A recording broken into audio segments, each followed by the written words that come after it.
भारत के सुरक्षा सलाहकार अजीत डोवल 2 दिन के दौरे पर मॉस्को पहुंच गए हैं।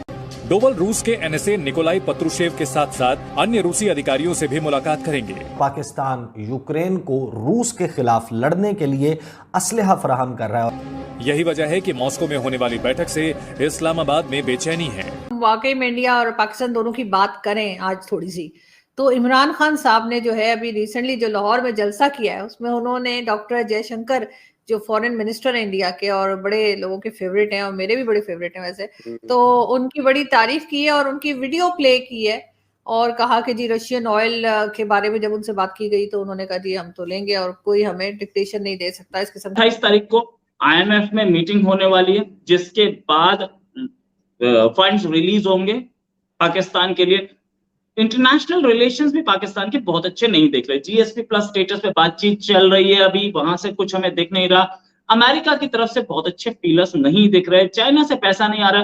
पाकिस्तान टोटल आइसोलेशन की ओर क्यों जाता दिख रहा है? तो अजीत डोवाल जी के रशिया के दौरे के बाद से ही ना सिर्फ पाकिस्तान में बल्कि चाइना में भी जो है वो हलचल तेज हो गई है और वहाँ पे भी जो है वो चर्चा इस पर तेज हो रही है कि हो क्या रहा है। चाइना को तो खैर इस बार की भी चिंता है कि कहीं जो उसका अपना एक ब्लॉक है जो वो अपने आप को मानता है चाइना ब्लॉक, उससे रशिया कहीं खिसक ना जाए और रशिया हिंदुस्तान की दोस्ती में, भारत की दोस्ती में इनडायरेक्टली भले ही एकदम अमेरिका के सपोर्ट में ना जाए लेकिन उसके दोस्त कम हो जाए और वो सिर्फ और सिर्फ अकेला रह जाए। एक भी देश, क्योंकि आज की तारीख में भी हम देखें कोई भी देश नहीं है जो खुलकर सपोर्ट कर रहा हो। यहाँ तक कि पाकिस्तान की भी हिम्मत नहीं हो पा रही कि वो खुलकर सपोर्ट करे। हालांकि पाकिस्तान कुछ हैसियत नहीं है लेकिन फिर भी डोवल रूस के एनएसए निकोलाई पत्रुशेव के साथ साथ अन्य रूसी अधिकारियों से भी मुलाकात करेंगे। पाकिस्तान यूक्रेन को रूस के खिलाफ लड़ने के लिए असलहा फराहम कर रहा है और अगर ये असलहा फराहम किया जा रहा है, किस किस्म का असलहा है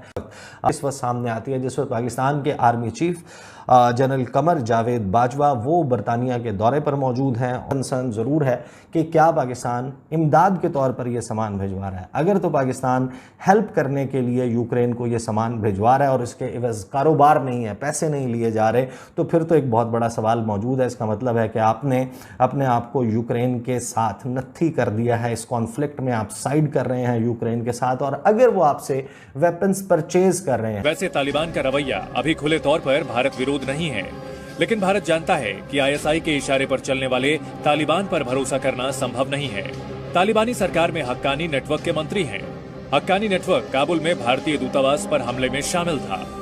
काबुल पर कब्जे के बाद तालिबान ने रूस की तरफ दोस्ती का हाथ बढ़ाया था। इसलिए भारत रूस के साथ मिलकर तालिबान को संदेश देने की कोशिश में लगा है। संदेश ये कि उसका उद्देश्य तालिबान को उखाड़ फेंकने के लिए किसी गठबंधन से हाथ मिलाना नहीं बल्कि ISIS और अल कायदा जैसे संगठनों को रोकना है। इमरान खान आपके ख्याल से अचानक से जो है उनको अब पता लग रहा है कि फॉरेन मिनिस्ट्री जो उनकी थी या जो उससे पहले रही है या अब रही है वो ठीक नहीं चल रही? जब वो प्राइम मिनिस्टर थे तब क्यों नहीं सोचा? तो वो ये होगा कि वो रात को 2 नफल नमाज पढ़े, उसके बाद वो जयशंकर साहब का इंटरव्यू सुने अकेले बिल्कुल, और उसके बाद इस चीज में रिफ्लेक्ट करें, सोचें, इस चीज से तफक्कर करें कि जयशंकर साहब हैं जो उनसे उनके अंदर ये हिम्मत, ताकत कहाँ से आई है और क्या बुनियाद है, क्या बेस है जिसकी बेस पे वो इंडिया के तरफ से इंडिया के तर्जुमान, इंडिया की जुबान बन के, भारत की जुबान बन के ही कह सकते हैं। या अगर खान साहब हैं जो उनसे मेरा वो मशवरा माने जो उनको मैंने आज से कोई कितने साल पहले की बात है, 10 साल पहले की बात है, एक पर्सनल मीटिंग में उनको दिया था कि आप अपनी पार्टी को आप डेंग ज़ियाओपिंग की मिसाल लें कि डेंग ज़ियाओपिंग जो उनसे उन्होंने 1978 में जब कम्युनिस्ट पार्टी की वो लीडर बने तो वो खुद कभी फेस पे नहीं आए। उनका टाइटल डिप्टी सेक्रेटरी था और डिप्टी प्राइम मिनिस्टर था ऑफ चाइना, लेकिन उनकी जितनी नौजवान नस्ल थी उनको उन्होंने सामने रख के उनके जरिए अपने ख्यालात और अपनी चीज़ों को इम्पोज किया। और वो कि जो भी हुक्मरान होता है, चाहे वो पाकिस्तान में आया है, चाहे वो जमहूरी है या गैर जमहूरी है या नीम जमहूरी है जैसा भी उन्होंने वो अपने आप को बोला है, लेकिन असल में उन्होंने कभी भी जमहूरियत का रास्ता अपनाया नहीं है। असल में सब ने अपनी बादशाहत और बहुत हद तक फिस्तायत यानी फासिज्म का मुजाहरा किया है। और अपनी विल के सामने किसी को मतलब और उसके अलावा हर कोई है जो सा वो घिर जाता है खुशामदियों में, जो उनको गलत मशवरे देते हैं, ऑल वेल बताते हैं, उनमें से कोई भी ये कोशिश नहीं करता कि वो खुद भी कभी हालात का जायजा ले ले। और unfortunately everybody thinks they inevitable as well. और मेरा क्वेश्चन ये था कि इंटरनेशनल आइसोलेशन जो हो रही है, उस आइसोलेशन से बाहर निकलने का कोई तरीका दिख रहा है, या कितना आइसोलेटेड है इस समय पाकिस्तान? अच्छा, इसमें मैं ये समझता हूँ कि सबसे पहले तो किसी भी मुल्क के साथ जो फॉरेन रिलेशंस होते हैं उसका डोमेस्टिक पॉलिटिक्स से बहुत ज्यादा ताल्लुक होता है।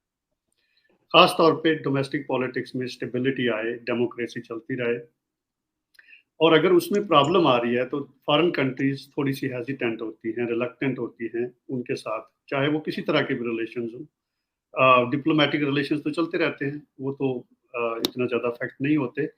मुझे उसमें टू बी ऑनेस्ट, मैं जो इस चीज़ को देख रहा हूँ, मुझे कोई उससे बाहर निकलने का तरीका एक ही है कि वो स्टेबिलिटी आए, और वो हमें नज़र नहीं आ रही। यानी कि उसकी फाउंडेशन जो है वो डोमेस्टिक पॉलिटिक्स है, उसकी स्टेबिलिटी है।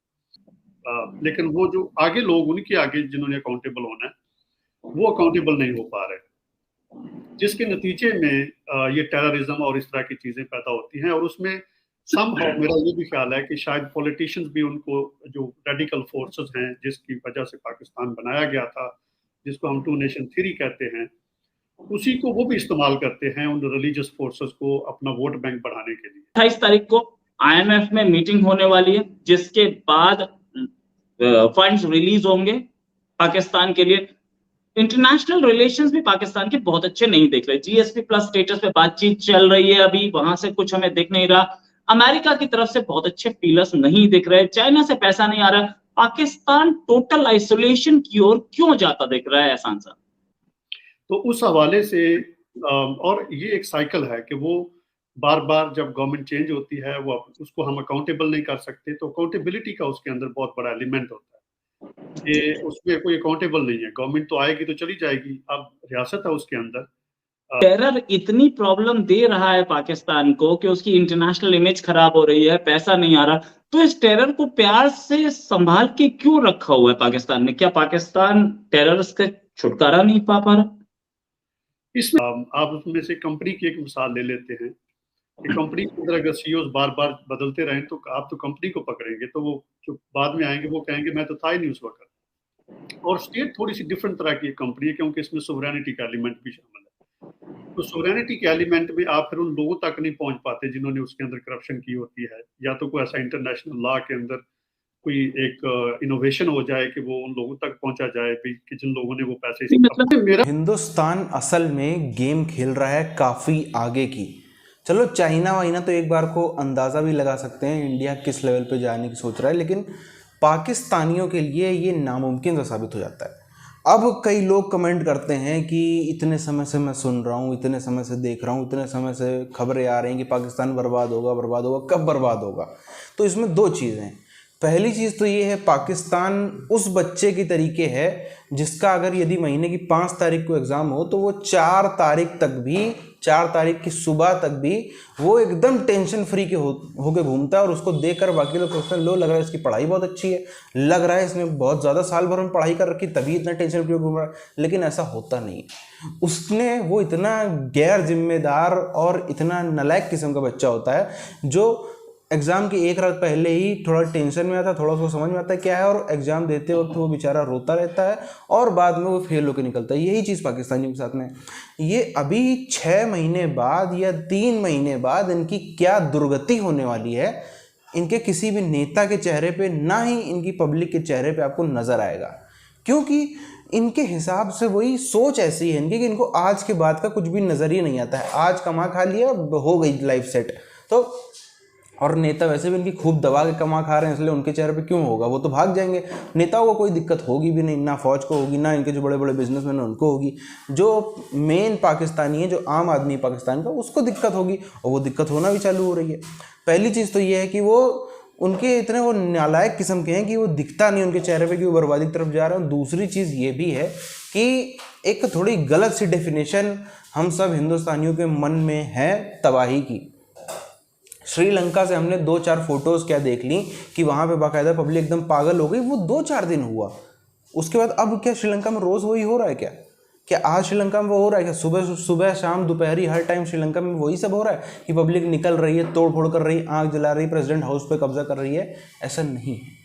तो वो 1-2 बार के कोई एक्सीडेंट हो गया, वैसा हमें जैसा उम्मीद जा रही, जिस तरीके से इमरान खान उसमें और तेजी दे रहा है, जल्दी ही देखने को मिलेगा। लेकिन अगर कोई सोचे कि रोज़ यही होता रहेगा पाकिस्तान में तब उसकी बर्बादी समझी जाएगी, तो फिर इसमें यही बात है कि डेफिनेशन गलत है समझने की। ऐसा नहीं होने वाला है।